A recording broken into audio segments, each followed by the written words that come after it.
The sun was setting, casting a golden glow over the endless stretch of highway. Inside the sleek black luxury car, the atmosphere was anything but warm. Claire sat in the passenger seat, her hands resting on her swollen belly, her eyes fixed on the passing landscape. Beside her, her husband, Daniel, gripped the steering wheel tightly, his jaw clenched in frustration. They had been arguing for hours. What started as a simple disagreement about their upcoming vacation had escalated into a full-blown fight. Daniel, a self-made millionaire with a short temper, had grown increasingly impatient with Claire's emotional outbursts, as he called them. Claire, 8 months pregnant and exhausted, had tried to explain that she just needed a little more support. But Daniel wasn't listening. "I can't believe you're being so unreasonable," Daniel snapped, his voice cutting through the tense silence. "This trip is important for my business. I can't just cancel it because you're feeling uncomfortable." Claire took a deep breath, trying to stay calm. "Daniel, I'm not asking you to cancel it. I'm just saying maybe we could postpone it until after the baby is born. I don't think it's safe for me to travel right now." Daniel scoffed. "You're always making excuses, Claire. You knew what you were signing up for when you married me. My career comes first." Claire's eyes filled with tears, but she blinked them away. She didn't want to argue anymore. She just wanted to go home.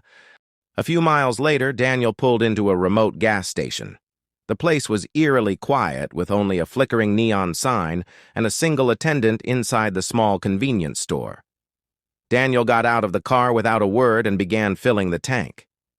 Claire shifted uncomfortably in her seat, her back aching from the long drive. She opened the door and stepped out, hoping to stretch her legs. As she walked toward the store to use the restroom, she heard the car door slam behind her. She turned around just in time to see Daniel getting back into the driver's seat. Her heart sank as she realized what was happening. "Daniel, wait!" she called, hurrying toward the car. But it was too late. Daniel started the engine and pulled away, leaving Claire standing alone in the dimly lit gas station. Claire's mind raced as she watched the taillights of the car disappear into the distance. She was 8 months pregnant, stranded at a remote gas station with no phone, no wallet, and no way to get home. Panic bubbled up inside her, but she forced herself to stay calm for the sake of her baby.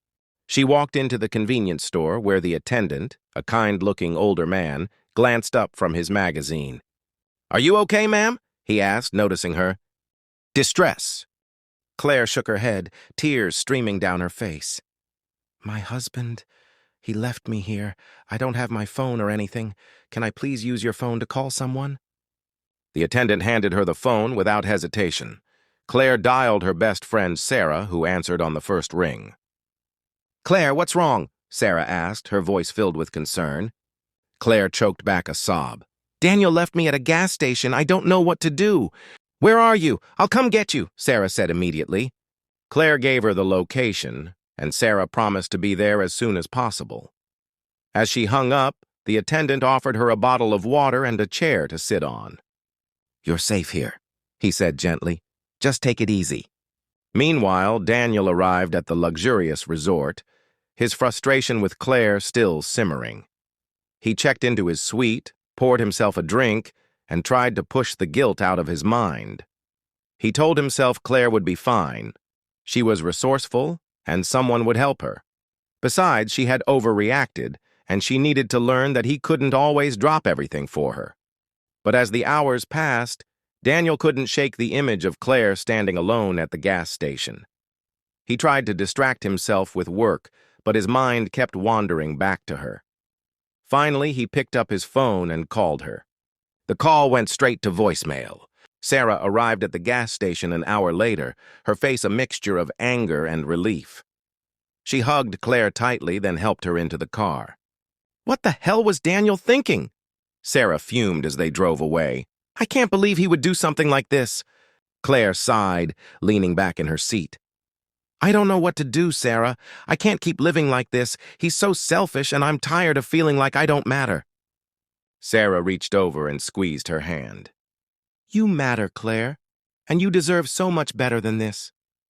When they got back to the city, Sarah took Claire to her apartment and made sure she was comfortable. Claire's mind was made up. She couldn't stay with Daniel. Not after this. The next morning, Daniel returned home expecting to find Claire waiting for him. Instead, he found her packing her things. "What are you doing?" he asked, his voice tinged with panic. Claire turned to face him, her expression calm but resolute. "I'm leaving, Daniel. I can't do this anymore." Daniel's eyes widened. "What are you talking about? You're overreacting again." Claire shook her head. "No, Daniel, this isn't an overreaction. This is me finally realizing that I deserve better. You left me, your 8 months pregnant wife, at a gas station in the middle of nowhere. Do you have any idea how dangerous that was? Do you even care?" Daniel opened his mouth to argue, but no words came out. For the first time, he saw the pain in Claire's eyes, and it hit him like a punch to the gut. I didn't think," he stammered. "I was angry and I wasn't thinking." "That's the problem, Daniel," Claire said softly. "You never think about anyone but yourself." Claire moved in with Sarah, who helped her prepare for the baby's arrival. Daniel tried to apologize, but Claire stood her ground. She filed for divorce, determined to create a better life for herself and her child.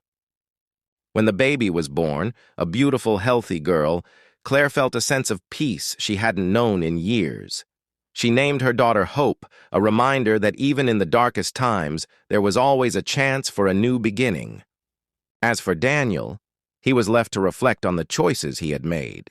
He had lost the woman he loved and the family they could have had, all because he had been too selfish to see what truly mattered.